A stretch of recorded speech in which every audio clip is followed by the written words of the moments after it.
naman.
So what's up mga Lodi?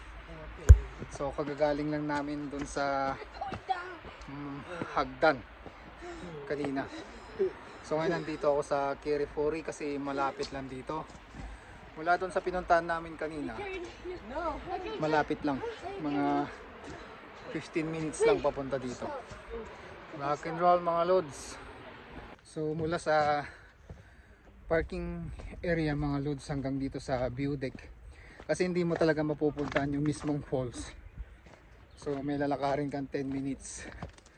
So yun lamang mga Lodi. So hindi ko talaga kailangan punta. Hindi ko talaga pupuntahan to mga Lods. Kaso nga lang nandun kami kanina sa unang pinasyalan namin nakita lang namin sa pamphlet. So dinaanan na lang namin kasi malapit lang naman. So maraming salamat mga Lods. Rock and roll.